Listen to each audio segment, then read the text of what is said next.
Sistem Super Devouring. Bab 176 Kerja Sama.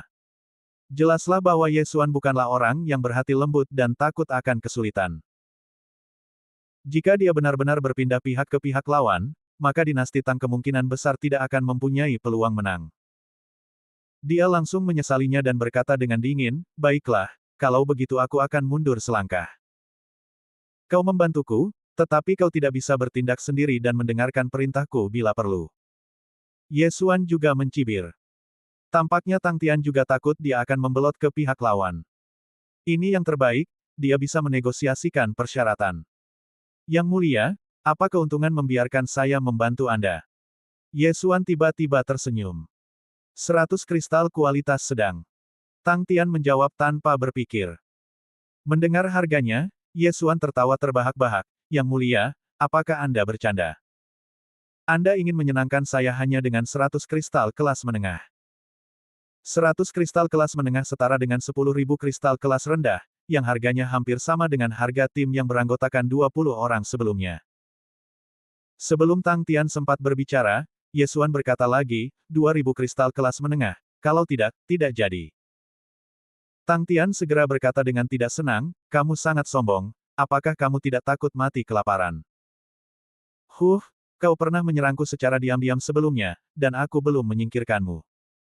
Lagi pula, aku sudah mencapai batasku. Mungkin aku bisa menerobos ke alam mendalam sejati pada hari penilaian. Saat itu, aku akan berada di level yang sama denganmu." Mulut Yesuan sedikit melengkung. Tang Tian adalah putra mahkota dinasti Tang. Pasti ada banyak hal baik di Qiankun Ring. Dia tidak percaya bahwa Tang Tian tidak dapat menghasilkan 200.000 kristal tingkat rendah. "Kamu." Tang Tian merasakannya dan merasakan energi sejati yang sengaja dipancarkan Yesuan. Benar saja, intensitasnya hampir mencapai titik puncaknya. Namun, 2.000 kristal mutu sedang bukanlah jumlah yang kecil. Setara dengan 200.000 kristal tingkat rendah, yang dapat membeli senjata spiritual tingkat tinggi. 1.000 kristal kualitas sedang. Tang Tian mulai menawar. Tanpa diduga, setelah mendengar harganya, Yesuan berbalik dan pergi, bersiap untuk masuk ke dalam rumah untuk beristirahat. "Oke, 2.000.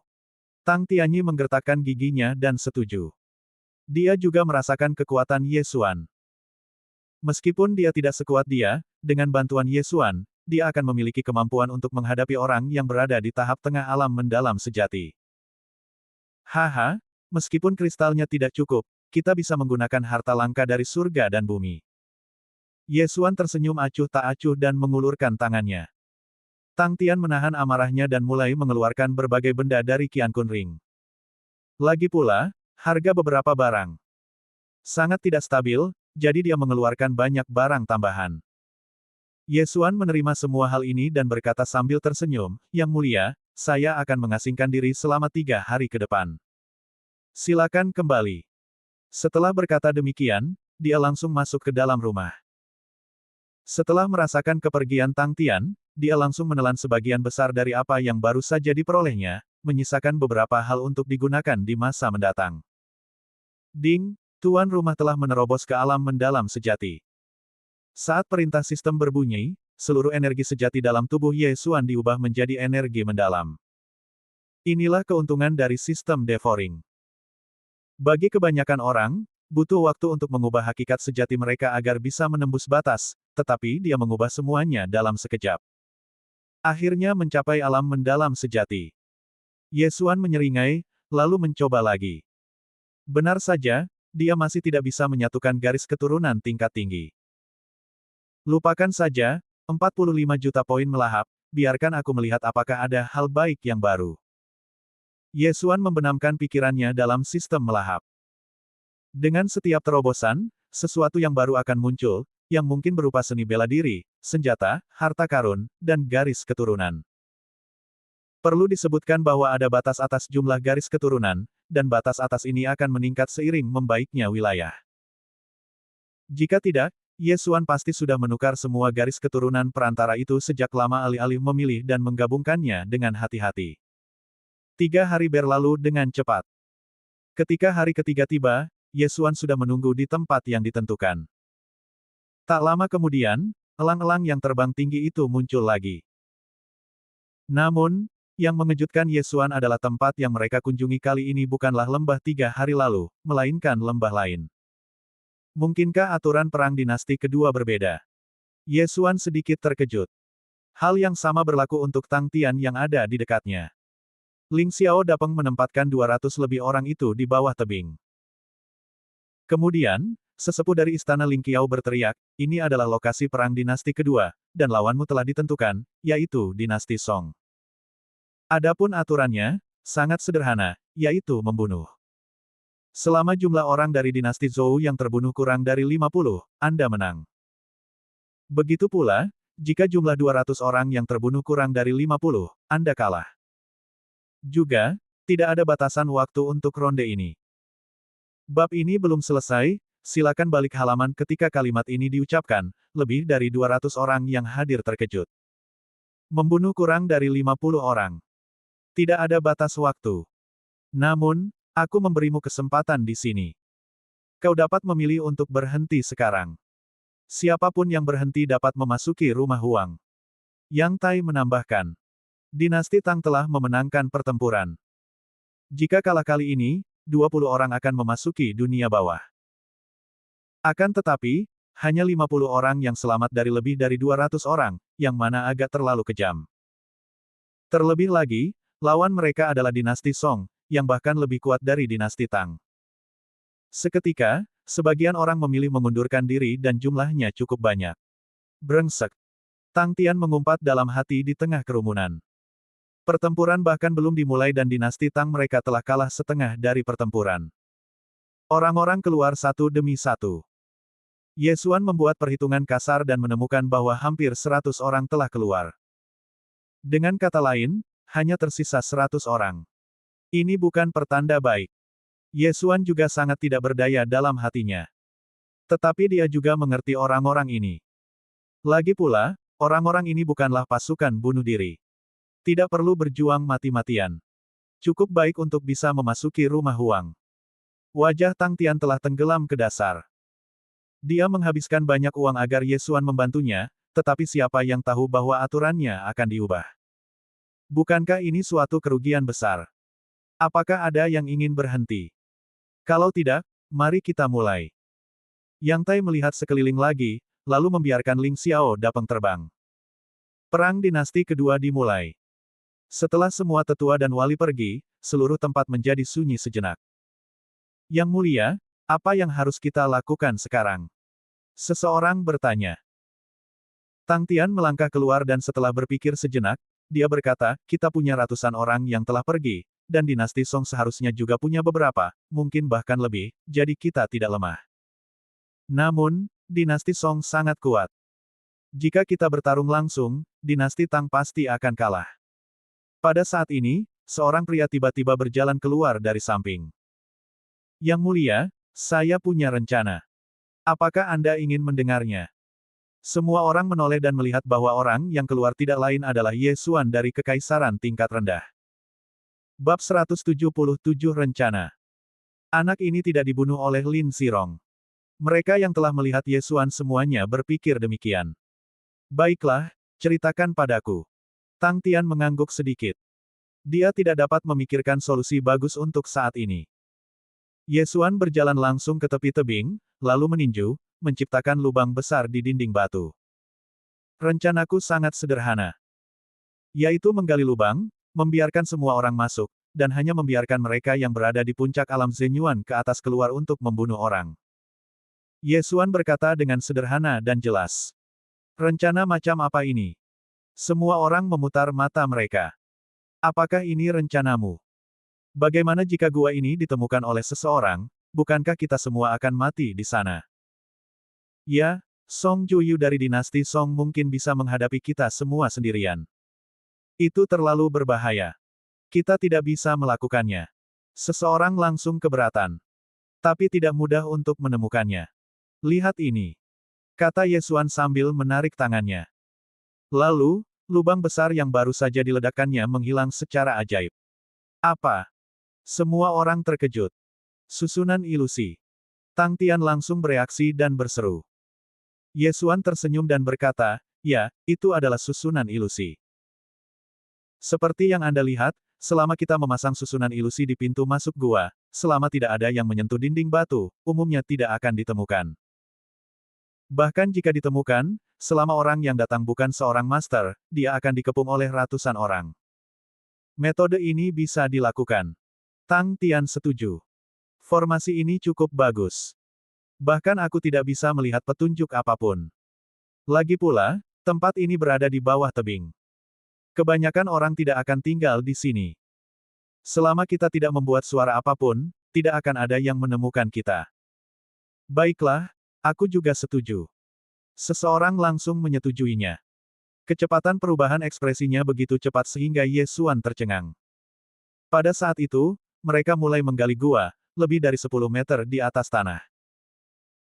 Tidak hanya itu, mereka juga menggali beberapa gua cadangan dan meninggalkan rute mundur bagi diri mereka sendiri sehingga jika ada yang menemukan mereka, mereka dapat mengungsi dari belakang. Butuh waktu 2 jam untuk membuat 6 gua lagi di tebing. Orang-orang ini semua memiliki cincin Qiankun, jadi mereka mengumpulkan semua batu yang telah mereka pahat dan tidak meninggalkan apapun. Kemudian, Ye Xuan mendirikan menara Fatamorgana di keenam gua ini satu persatu, yang memantulkan cahaya dari dinding batu di tempat lain. Setelah Perang Dinasti, hanya ada 4 orang di puncak alam Zenyuan yang tersisa di dinasti Tang. Bab ini belum selesai, silakan balik halaman ini termasuk 2 pengawal Tang Tian. Termasuk Tang Tian dan Ye Xuan, hanya ada 6 orang. Setelah menyelesaikan yang lainnya, mereka berenam langsung pergi. Tidak ada batasan waktu untuk perang dinasti kedua ini, jadi mereka bisa santai saja. Mereka baru saja menghabiskan lebih dari 2 jam menggali gua. Saya kira dinasti Song juga sudah mulai mengambil tindakan. Mereka berenam bergerak hati-hati melewati hutan, sangat waspada. Selama periode ini, Ye Xuan juga mempelajari beberapa hal tentang dinasti Song dari Tang Tian. Selama periode ini, dinasti Song memiliki 2 orang jenius yang luar biasa, yang satu bernama Song Jueji dan lainnya bernama Song Caijing. Song Jue merupakan putra mahkota dinasti Song, sementara Song Caijing adalah seorang putri. Sepasang saudara kandung ini sangat berbakat. Song Caijing yang berusia 17 tahun berada di alam mendalam sejati seperti Tang Tian, sementara Song Juebu, yang 1 tahun lebih tua dari Song Caijing, sudah berada di tahap tengah alam mendalam sejati. Tang Tian memperkirakan bahwa jika keenam orang ini bertemu Song Juejian dan Song Caijing pada saat yang sama, mereka mungkin akan berbalik dan melarikan diri. Oleh karena itu, mereka hanya bisa berdoa agar mereka tidak bertemu kedua orang itu di waktu yang bersamaan, jika tidak, mereka akan berada dalam masalah. Mereka berjalan lebih dari 2 jam. Meskipun lembah ini jauh lebih kecil dari yang sebelumnya, tidak mudah untuk bertemu orang. Tepat pada saat ini, ada tim yang beranggotakan sekitar 30 orang di depan. Ye Xuan tiba-tiba berhenti. Lihat saja dulu, jangan melakukan apapun. Tang Tian memberi perintah. Meskipun penglihatan Ye Xuan luar biasa, ia mengandalkan darah Zubat untuk merasakan bahwa 30 orang ini berjarak sekitar 400 meter darinya. Mereka bersembunyi di sini, menunggu pihak lain lewat. 400 meter. 300 meter. 200 meter. 100 meter. Mereka berenam menahan napas, menunggu perintah Tang Tian. Jangan lakukan apapun dulu. Tunggu mereka lewat dan lihat apakah ada yang mengikuti mereka. Tang Tian berkata dengan suara rendah. Ye Xuan mengangguk sedikit. Dia harus mengakui bahwa Tang Tian masih punya otak. Meskipun 30 lebih orang ini tersebar, mereka tetap tertib dan sangat berhati-hati, berusaha untuk tidak membuat keributan. Jika Ye Xuan tidak memiliki posisi ultrasonik, akan sulit menemukannya. Tidak ada seorang pun yang mengikuti. Ye Xuan mengingatkan. Baiklah, mari kita lakukan. Tang Tian berteriak pelan, lalu dia menyerbu keluar bagaikan seekor citah. Hampir pada saat yang sama, Ye Xuan dan 4 orang lainnya. Bab ini belum selesai, silakan balik halaman, juga bergegas keluar. 2 orang di alam mendalam sejati dan 4 orang di puncak alam Yuan sejati, kombinasi seperti itu pasti dapat membunuh ke-30 orang ini dalam waktu 5 detik. Swiss, Swiss, Swiss. Jejak kaki mereka juga ditemukan oleh sekelompok orang di depan. Ada musuh. Seseorang berteriak. Akan tetapi, sebelum kata-kata itu sempat terucap, Tang Tian dan Ye Xuan sudah menyerbu ke tengah kerumunan. Satu kata tebasan cahaya spiritual. Tangan Buddha. Sejak esensi sejati Ye Xuan diubah menjadi energi yang mendalam, kekuatan serangannya telah meningkat pesat. Selama lawan tidak berada di alam mendalam sejati, dia akan langsung tumbang. Mereka berdua langsung mengacaukan formasi lawan, dan kemudian 4 master puncak alam Yuan sejati bergabung dalam pertempuran. Hanya dalam 5 detik, tim yang beranggotakan lebih dari 30 orang ini musnah. Taruh tubuh semua orang ke dalam Qian Kun Ring. Setelah memastikan tidak ada yang melarikan diri, Tang Tian juga berkata. Setelah mendengar ini, Ye Xuan menyadari betapa bodohnya dia sebelumnya. Meskipun sistem pelahap tidak dapat melahap mayat manusia, juga tidak dapat menyimpan mayat manusia ke dalam ruang pelahap, namun cincin Qian Kun mampu. Sayangnya, Ye Xuan tidak mengetahuinya saat dia membunuh Lin Zirong, dan baru memahaminya sekarang. Pada saat itu, dia melepaskan cincin Qian Kun milik orang-orang tersebut, lalu memasukkan tubuh mereka ke dalam cincin Qian Kun untuk mencegah tubuh mereka ditemukan oleh orang lain. Hanya 10 detik dari awal sampai sekarang, 30 orang dalam 10 detik. Jika hal ini terjadi beberapa kali lagi, itu akan menjadi luar biasa. Sebelum berangkat, mereka telah sepakat bahwa siapapun yang membunuh orang tersebut akan memiliki cincin Qian Kun, jadi tidak perlu khawatir tentang masalah distribusi. Baiklah, mari kita terus maju.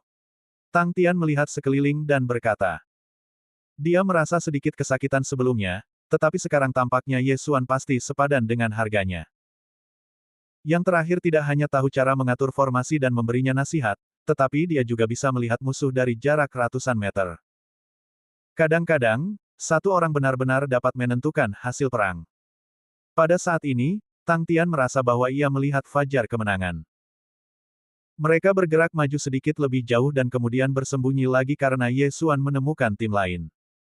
Tidak ada seorang pun yang mengikuti. Ye Xuan mengingatkan. Ayo kita lakukan. Bab 178, Putri Dinasti Song Agung. Hanya 6 jam telah berlalu sejak perang dinasti kedua, dan ratusan orang dari dinasti Song besar telah terbunuh di tangan Ye Xuan dan 6 rekannya. Dengan asumsi ada 300 orang pada dinasti Song, sekarang hanya ada 200 orang. Jika ini terjadi beberapa kali lagi, dinasti Tang akan dapat menang dengan mudah. Pada saat ini, langit berangsur-angsur menjadi gelap. Di suatu tempat di hutan, Tang Tian dan 6 lainnya bersembunyi di semak-semak. Ye Xuan, bisakah kamu mendeteksi musuh di malam hari? Tang Tian berkata dengan suara kecil. Setelah hari gelap, suara kicauan serangga dapat terdengar di hutan. Dalam tebakan Tang Tian, Ye Xuan mengandalkan telinganya untuk menentukan apakah ada musuh yang mendekat. Namun, tebakannya salah, Ye Xuan tidak mengandalkan telinganya. Oke. Ye Xuan mengangguk sebagai jawaban. Baguslah. Kalau tidak terjadi hal yang tidak diharapkan, kita mungkin bisa mengakhiri pertempuran ini dalam waktu 3 hari. Tang Tian berkata dengan puas. Tapi pada saat ini, seseorang datang, sekitar 10 orang. Ye Xuan tiba-tiba berkata dengan suara rendah. Waspada dan bertindak sesuai rencana. Setengah menit kemudian, 10 sosok muncul di hadapan Ye Xuan. Meskipun malam, garis keturunan Shadow Panther memberinya penglihatan malam, sehingga dia bisa melihat segalanya dengan jelas. Itu bukan Song Juyu, dan tidak ada seorang pun yang mengikuti. Ye Xuan berkata dengan suara rendah. Tang Tian pernah menunjukkan potret Song Juyu kepadanya sebelumnya, jadi dia bisa mengenalinya. Sepertinya tim ini akan hancur lagi. Membunuh. Atas perintah Tang Tian, ke-6 pria itu bergegas keluar dan segera membunuh ke-10 pria itu. Ye Xuan membunuh 3 orang, Tang Tian juga membunuh 3 orang, dan 4 sisanya dibagi. Yang mulia, kita sudah lama berada di dalam gua, apakah Anda ingin melihatnya? Tanya seorang penjaga dari dinasti Tang. Baiklah, mari kita kembali dan melihatnya. Tang Tian mengangguk. Hanya setengah hari berlalu, dan mereka telah membunuh lebih dari 100 orang dari dinasti Song. Tetapi mereka tidak bisa terlalu tidak sabar untuk meraih kesuksesan yang cepat. Jika sarang mereka ketahuan, mereka akan mendapat masalah. Namun, saat mereka hendak kembali, Ye Xuan berhenti lagi. Ada orang lain datang. Yesuan mengerutkan kening. Berapa banyak? Hanya satu. Setelah mendengar jawaban ini, Tang Tian dan yang lainnya tercengang. Satu orang. Mungkinkah itu? Bab ini belum selesai, silakan balik halaman, Song Jue. Yang mulia, mungkin Song Juyu. Ayo cepat pergi. Kata penjaga itu dengan takut-takut. Tunggu. Tang Tian menyela, jika kita berenam bergabung, kita bisa bertarung bahkan jika Song Jueji datang. Selain itu, kita berada di kegelapan dan dia berada di cahaya. Jika serangan mendadak berhasil dan Song Jueji terbunuh, maka kita akan memenangkan setengah pertempuran dinasti. Song Jueji adalah yang terkuat di kubu dinasti Song dan dapat menyapu bersih semua orang di 4 kubu utama. Selama dia meninggal, dinasti Song akan kehilangan satu lengannya. Pada saat itu, mereka berenam tidak perlu bertindak bersama-sama dengan begitu hati-hati, dan mereka dapat terbagi menjadi 3 tim. Pada saat itu, mereka segera bersembunyi. Untungnya, tim yang ada hanya 10 orang, dan mereka berenam dapat menyelesaikan masalah itu dengan mudah, tanpa menimbulkan keributan besar. Orang yang Yesuan rasakan tengah berjalan ke arah mereka, langkahnya sangat lambat, seperti jalan santai. Namun, saat dia hanya berjarak 100 meter dari Yesuan. Hah! Pria itu tiba-tiba berhenti, lalu mundur 2 langkah, lalu berbalik dan berlari. Dia sudah ketahuan, dia kabur. Yesuan berteriak saat pihak lain mundur.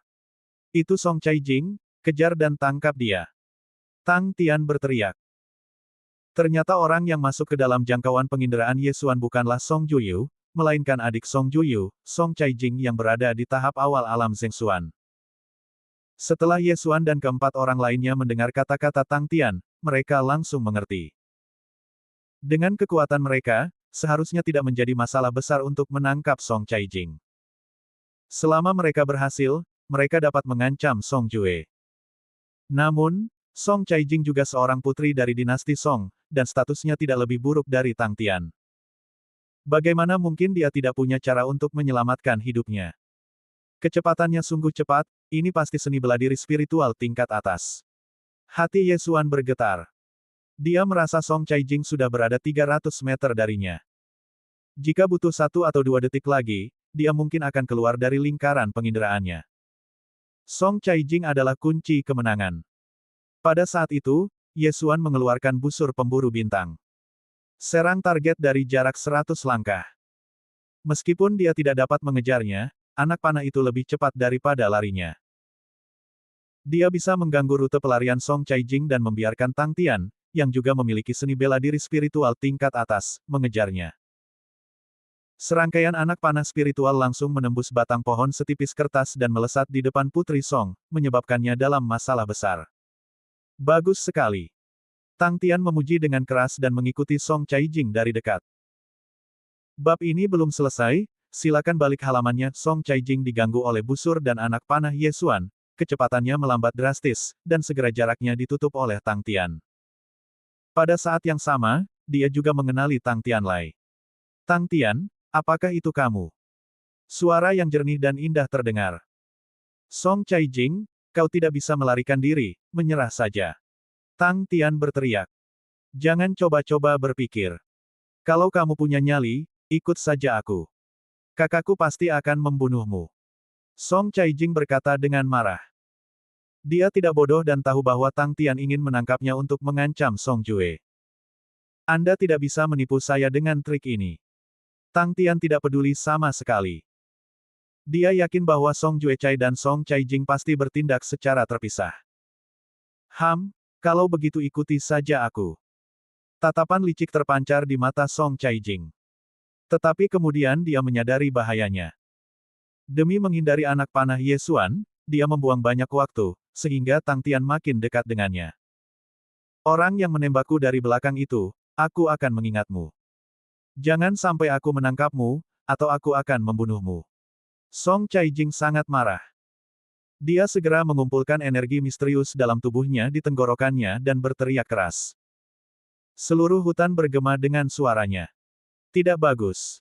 Wajah Tang Tian berubah. Sekalipun Song Jue tidak ada di dekatnya sekarang, dia pasti akan datang setelah mendengar teriakan minta tolong Song Caijing. Kita harus bertarung dengan cepat dan tegas. Tepat pada saat ini. Desir. Cahaya dingin menyambar dan menyentuh betis Song Caijing, menyebabkan dia kehilangan keseimbangan. Kesempatan yang luar biasa. Mata Tang Tian berbinar dan dia mengambil kesempatan untuk menutup jarak. Anak panah yang ditembakkan Ye Xuan tadi juga tidak sengaja, namun kebetulan saja menggores kulit Song Caijing. Namun, hal ini menyebabkan Song Caijing berhasil ditangkap oleh Tang Tian. Song Caijing, menyerahlah. Tang Tian berjalan keluar dari bayang-bayang dan menatap sosok menawan di depannya.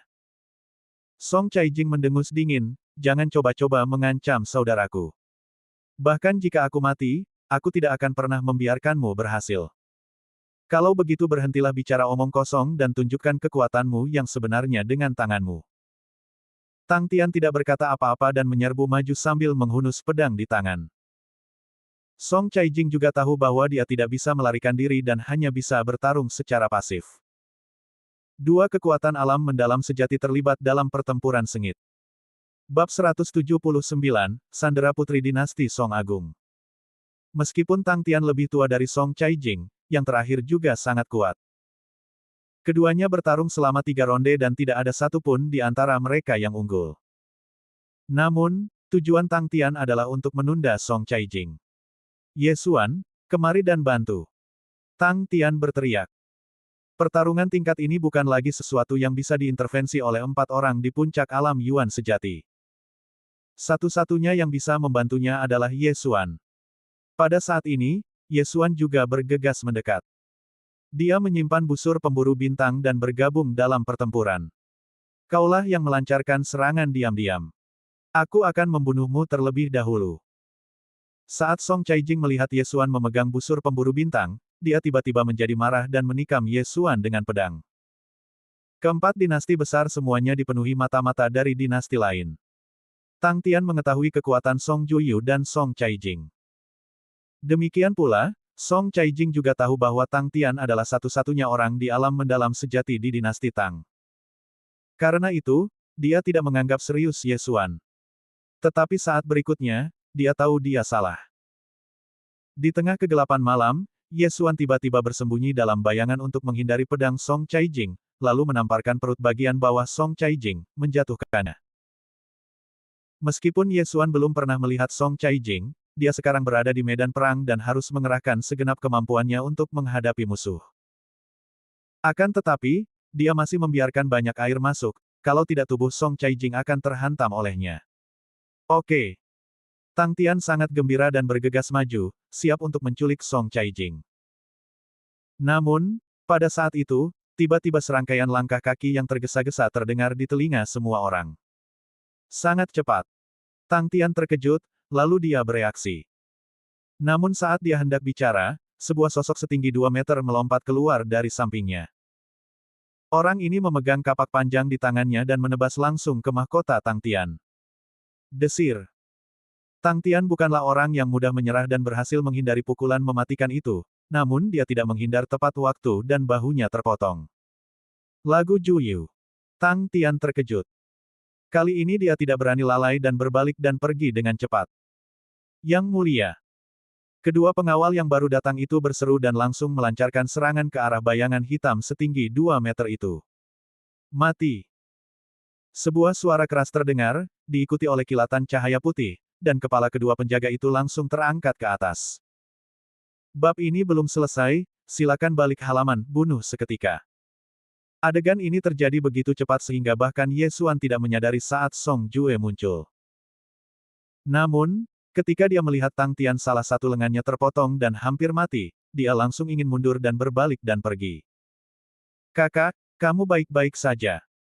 Bayangan hitam setinggi 2 meter itu adalah putra mahkota Song Juejing dari dinasti Song. Setelah mendengar teriakan minta tolong Song Caijing, dia langsung bergegas menghampiri. Song Caijing menggelengkan kepalanya, bangkit dari tanah, lalu melihat ke arah yang ditinggalkan Ye Xuan dan berkata, "Saudaraku, pergilah bunuh Tang Tian itu, aku akan mengejar bajingan itu." "Tidak, aku akan pergi bersamamu." Song Juejing berkata dengan khawatir. "Saudaraku, Tang Tian adalah kuncinya. Jika kita membunuhnya, kemenangan dalam perang dinasti ini akan menjadi milik kita. Song Caijing berkata dengan sungguh-sungguh. Tidak, kamu terluka. Ikuti aku dan aku akan menangkap anak itu. Song Juezi tidak peduli tentang itu. Meskipun Tianzi Mansion sangat menggoda, kehidupan saudara perempuannya lebih penting. Pada saat itu, dia membawa Song Caijing dan mengejar ke arah di mana Ye Xuan ditinggalkan. Song Caijing tidak punya pilihan selain mengikuti. Namun, setelah mengejar beberapa saat, mereka tiba-tiba menemukan bahwa jejak Ye Xuan menghilang. Tampaknya dia telah menyembunyikan dirinya. Dasar bajingan licik, keluarlah ke sini. Song Caijing berteriak dengan marah. Sebagai putri dinasti Song, dia tidak pernah dipukuli oleh siapapun sejak dia masih kecil, tetapi Ye Xuan memukulinya. Terlebih lagi, ditambah dengan serangan diam-diam Ye Xuan tadi, dia berharap bisa menguliti Ye Xuan hidup-hidup sekarang juga. Pada saat ini, Ye Xuan bersembunyi dalam bayangan. Menggunakan darah macan tutul bayangan, dia bersembunyi dengan sangat baik dan orang biasa mungkin tidak dapat menemukannya. Dia juga tidak menyangka Song Jue akan muncul di saat kritis itu dan bahkan memotong salah satu bahu Tang Tian, yang hampir membuatnya takut setengah mati. Tang Tian kehilangan lengannya, jadi pertempuran ini semakin mustahil untuk dijalani, bahkan jika Tang Tian dalam kondisi prima. Karena itu, hanya ada satu cara untuk melarikan diri. Sungguh tragis. Song Caijing menyimpan dendam padaku. Alih-alih mengejar Tang Tian yang kesehatannya sudah hampir habis, dia malah mengejarku. Ye Xuan tersenyum pahit dalam hatinya, tetapi untuk saat ini dia harus melarikan diri terlebih dahulu dari kejaran kakak beradik itu. Bajingan yang menembakku dari belakang, aku tahu kau ada di sini, cepat keluar, kalau tidak. Suara Song Caijing terdengar di telinga Ye Xuan.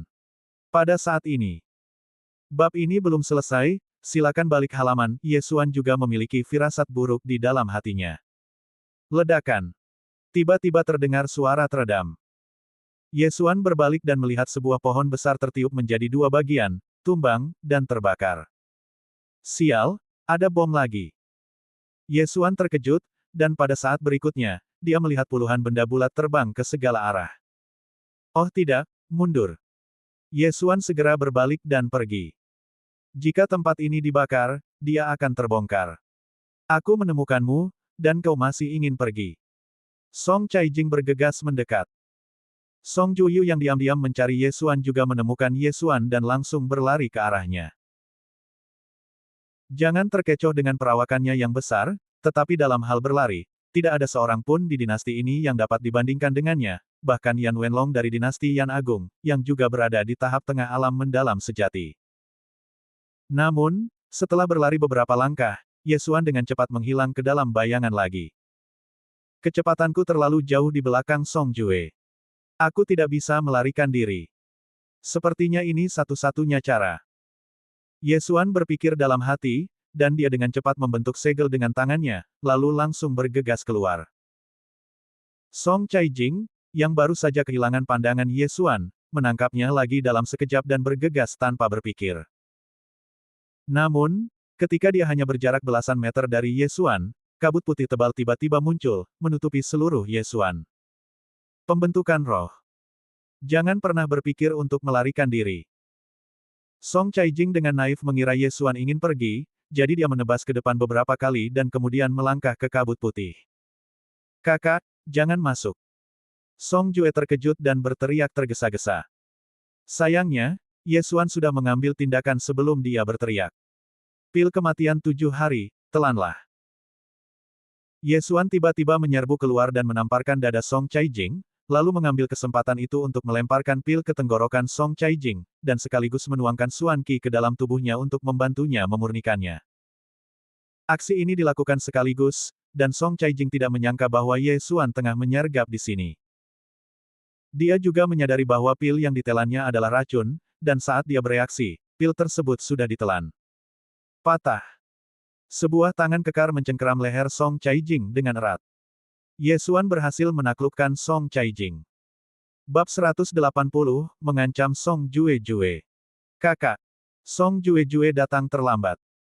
Ketika dia tiba, dia melihat Song Caijing telah ditangkap oleh Ye Xuan di leher. Selama Ye Xuan menggerakkan tangannya, Song Caijing akan mati. Kedua pihak terdiam selama 2 detik.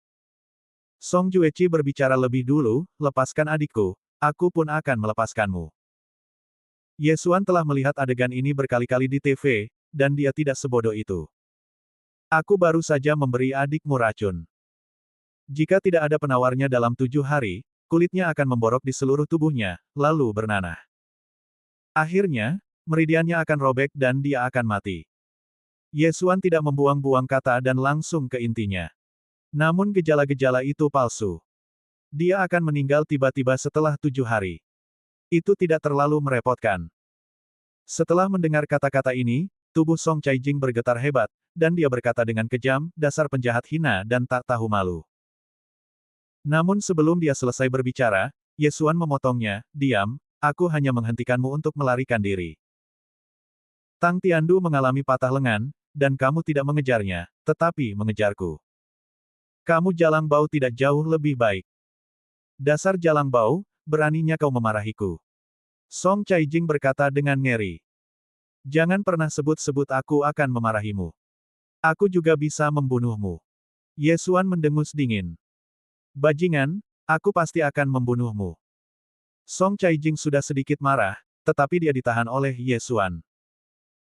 Jika dia melakukan gerakan apapun, Ye Xuan akan langsung mematahkan lehernya. Song Juyu juga merasa sedikit menyesal. Kalau saja dia tahu lebih awal, dia pasti akan langsung menyeret adiknya untuk mengejar Tang Tian. Jika memang begitu, bagaimana bisa berakhir dalam situasi ini? Kakak, apa yang kamu inginkan? Song Jue bertanya. Jangan mencoba mendekatiku, kita adalah musuh.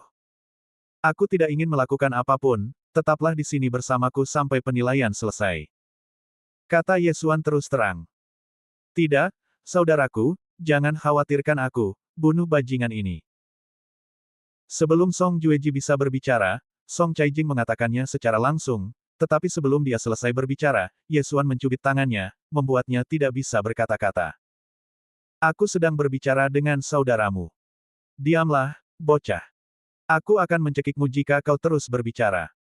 Bagaimanapun, aku hanyalah orang dari kerajaan tingkat rendah. Mati bersama putri dinasti Song adalah hal yang pantas. Ye Xuan tampak siap bertarung sampai mati. Jangan. Song Jue-Jue buru-buru menghentikannya. Apakah Anda setuju dengan ini? Ye Xuan menyipitkan matanya. Song Caijing ingin berbicara, tetapi Ye Xuan mengunci tenggorokannya, jadi dia hanya bisa merintih. Song Jue-Jue menatap adiknya dan mengangguk langsung, baiklah, aku akan menunggu di sini sampai penilaian selesai. Aku harap kamu bisa menepati janjimu. Jangan khawatir, aku juga tidak ingin membunuhnya. Jika dia mati, dinasti Songmu pasti akan membalas dengan gila-gilaan, dan aku tidak tahan. Selama penilaian selesai, aku akan memberimu penawarnya, tetapi sebelum itu, dia hanya bisa tinggal bersamaku untuk sementara waktu. Kata Ye Xuan. Memang, dia tidak berani membunuh Song Caijing. Namun, penawarnya nyata. Dia menghabiskan 1 juta poin devouring untuk membelinya, dan itu adalah racun yang dirancang khusus untuk pembangkit tenaga listrik alam mendalam sejati. Oke. Song Jue-Jue mengangguk dan berkata, jika kamu menepati janjimu, maka aku, Song Jue-Jue, akan menjadi temanmu. Ye Xuan tidak mengatakan apapun. Dia segera merasakan dan menemukan bahwa kebetulan ada sebuah gua di dekat sana. Pada titik ini, api sudah menyebar, dan tidak mungkin bagi mereka untuk tinggal di sini sampai akhir penilaian. Oleh karena itu, Ye Xuan membawa Song Caijing langsung ke gua. Song Juejing mengikutinya dari dekat, karena dia takut Ye Xuan akan menyerangnya. Segera, Ye Xuan menemukan gua itu dan langsung menangkap Song Caijing. Pada saat yang sama, dia melepas cincin Qiankun milik Song Caijing untuk mencegahnya melakukan detoksifikasi. Song Juejing, tidak ada jalan keluar di gua ini, jadi kamu tinggal saja di luar gua. Ye Xuan berkata, lalu mengambil pil lain dari ruang melahap dan memasukkannya ke mulut Song Caijing. Apa yang kamu lakukan? Pil jenis apa itu? Song Jue bertanya dengan tergesa-gesa di pintu masuk gua. Kamu sudah minum racun, jadi kenapa kamu takut minum yang lain? Ini pil penyebar Qi untuk mencegahmu menyerangku secara tiba-tiba. Ye Xuan berkata sambil meraih Song Caijing dan berjalan dengan mendominasi, tampak seperti Raja Gunung. Saudaraku, jangan khawatirkan aku, bunuh saja bajingan ini. Suara Song Caijing bergema di dalam gua. Song Jueqi yang berada di luar menggertakkan giginya dan duduk di pintu masuk gua. Rencana untuk menyandera Song Caijing dan mengancam Song Juezi telah berhasil. Meskipun Tang Tian kehilangan satu lengannya, dia masih memiliki satu tangan dan mampu mendominasi pertempuran sepenuhnya. Ye Xuan layak mendapatkan 2000 kristal tingkat menengah. Titik. Setelah menangkap Song Caijing dan membawanya ke gua gelap, Ye Xuan mulai menyelidiki gua tersebut menggunakan gelombang suara. Gua itu tidak besar dan tidak ada percabangan di jalan. Itu mengarah sampai akhir. Ye Xuan tiba di ujung gua, lalu melepaskan Song Caijing. Pada saat ini, pil penyebar ki di tubuh Song Caijing sudah bereaksi, dan Xuan Qi-nya pun sudah lenyap tanpa jejak, tidak mungkin bisa dipadatkan lagi, maka dia sama sekali tidak lagi menjadi ancaman. Bajingan, satu-satunya hal yang bisa kau lakukan adalah menyandera gadis-gadis. Song Caijing berteriak dengan marah. Jika kamu berada di medan perang, apakah musuh akan menunjukkan belas kasihan hanya karena kamu seorang gadis? Ye Xuan bertanya balik, lalu melanjutkan, diamlah. Jangan main-main, aku akan membiarkanmu pergi setelah pertarungan ini selesai. Bunuh aku kalau kau punya nyali. Song Caijing terus berteriak dengan marah. Apakah kamu tidak takut mati? Ye Xuan mengangkat kepalanya sedikit. Baru saat itulah dia mengamati Song Caijing lebih dekat dan menemukan bahwa putri dinasti Song ini cukup cantik. Wajah mungil nan cantik, kulit cerah, payudara besar, dan kaki jenjang dan ramping. Kalau orang biasa yang ada di sini, mungkin mereka tidak akan bisa mengendalikan diri. Ye Xuan teringat, sepertinya dia telah menyentuh. Tidak, dia baru saja menamparkan dada Song Caijing dengan tergesa-gesa. Dia tidak banyak berpikir tentang hal itu pada saat itu, tetapi sekarang dia pikir dia telah menderita kerugian besar. Semua orang akan mati, tidak ada yang perlu ditakutkan. Bantah Song Caijing. Benarkah? Tapi saat aku menangkapmu tadi, kau tampak gemetar. Kata-katamu tidak jujur, tapi tubuhmu sangat jujur. Ye Xuan mendengus dingin. Kamu. Song Caijing terdiam. Sangat disayangkan dia tidak memiliki Xuan Qi di tubuhnya sekarang, dan bahkan senjatanya diambil oleh Ye Xuan. Tentu saja, dia bukan tandingan Ye Xuan. Diamlah, aku mengambil uang dari orang lain untuk membantu mereka terbebas dari bencana, dan aku sudah memanfaatkanmu untuk mengancam Song Caijing.